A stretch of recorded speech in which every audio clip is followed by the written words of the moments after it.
Welcome to CoreLogic's update on the housing market for September 2017.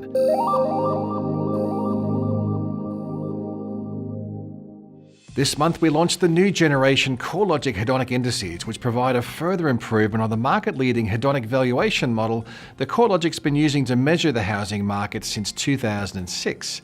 The latest housing market results showed dwelling values held firm nationally, with capital city dwelling values nudging 0.1% higher over the month, while regional values slipped 0.2% lower.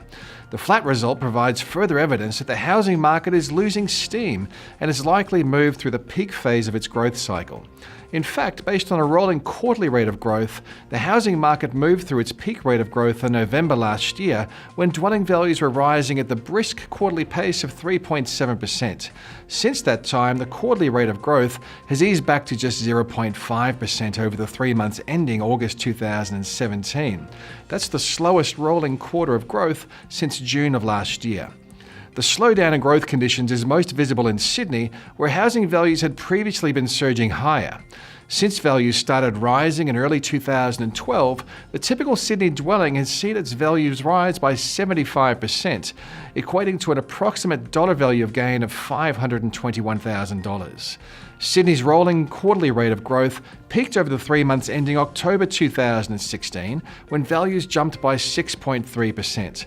Since that time, the rolling quarterly rate of appreciation has consistently eased, reaching the current rate of just 0.3%. Growth conditions are also easing in Melbourne. However, Australia's second largest city appears to be more resilient to a slowdown.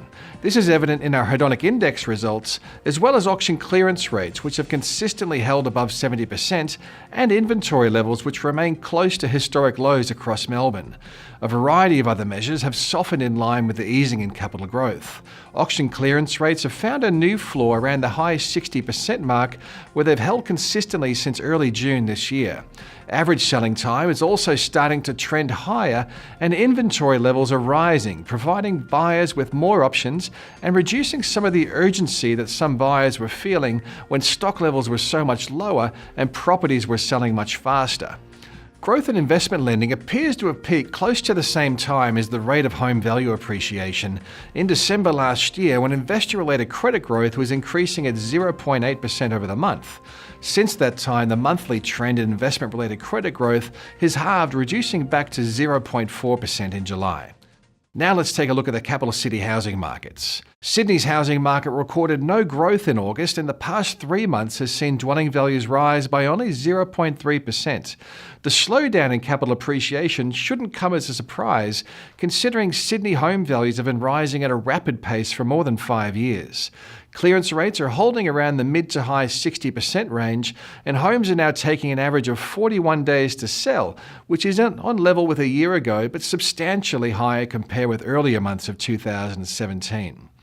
Advertised stock levels are now tracking 16% higher than a year ago, which implies buyers are slowly getting some leverage back in what's been a very hot market. The Melbourne housing market has seen the pace of capital gains slow from the highs of last year. However, the market seems to be more resilient compared with Sydney to slower conditions. The peak rate of growth was in November last year, when Melbourne dwelling values were rising at the quarterly pace of 3.4%.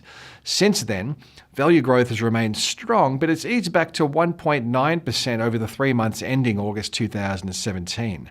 Auction clearance rates continue to track above 70% across Melbourne, and private treaty sales are taking just 31 days on average to sell, reflecting a strong seller's market. In Brisbane, the pace of capital gains remained reasonably sedate in August, with dwelling values rising by 0.2% over the month to be 3% higher over the year. With jobs growth now picking up across southeast Queensland and migration rates gathering pace, particularly from interstate, the outlook for Brisbane's housing market remains very positive. Key areas within the inner-city apartment market are worthy of some caution, considering the large amount of new apartment supply coming online. The underperformance of the unit sector is very evident from the CoreLogic indices, with house values up 4.3% over the past 12 months, while unit values are actually down by 3.2%. The Adelaide housing market held firm in August, with dwelling values unchanged over the month and 5.2% higher over the past 12 months.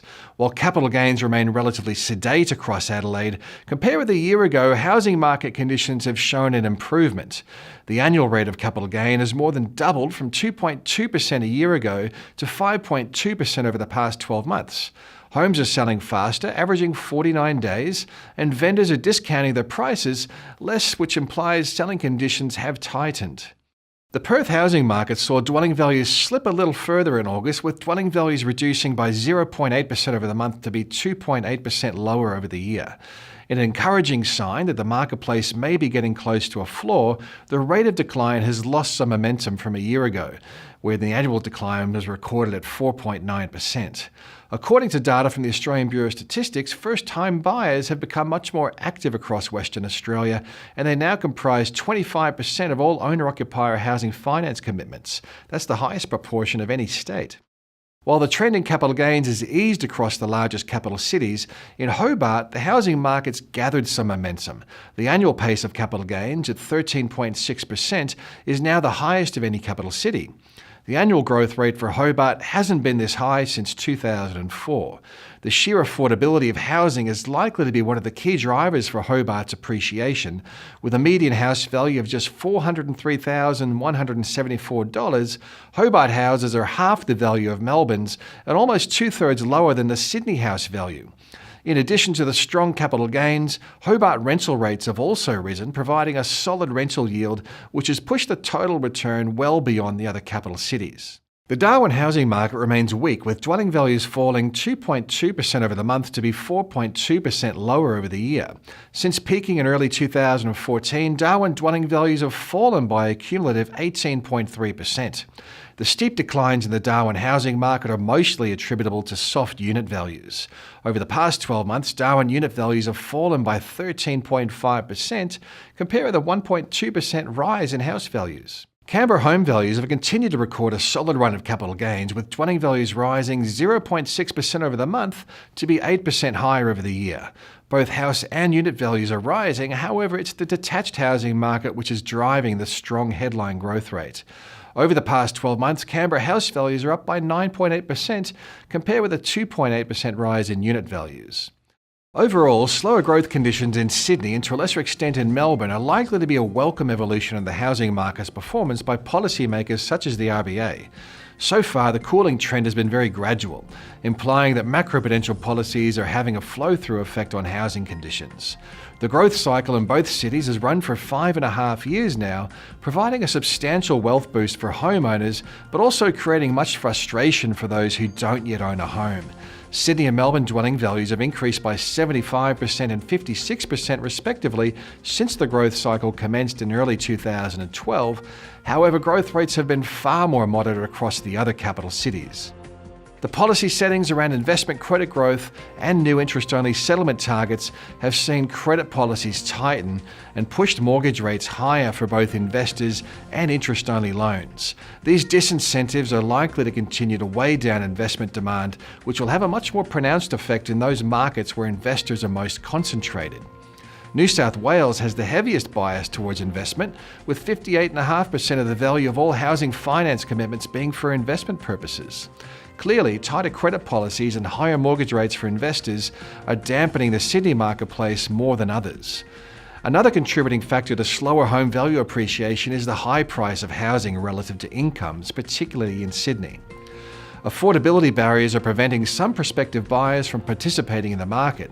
The recent availability of stamp duty concessions in New South Wales and Victoria is likely to provide some support for first-time buyers.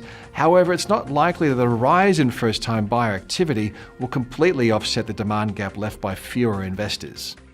Overall, the outlook for Australia's housing market depends on a broad range of factors, including local economic and demographic conditions, as well as supply factors and credit policies. However, if the current trends continue, Sydney dwelling values could start to drift lower over the coming months. Historically, a negative shift in home values has followed every growth phase, so it's reasonable to expect a period of moderate value falls following such a sustained period of strong capital gains. With the spring selling season kicking off in September, it will be interesting to monitor the impact of higher inventory levels on the Sydney and Melbourne marketplace, especially given evidence of slowing growth conditions accompanied by stock levels that are already higher than what they were a year ago. If you'd like to keep a close eye on housing market conditions, the best place to keep up to date is the CoreLogic website at www.corelogic.com.au. You can also find detailed information about our recently upgraded Hedonic index, including methodological white papers and questions and answers.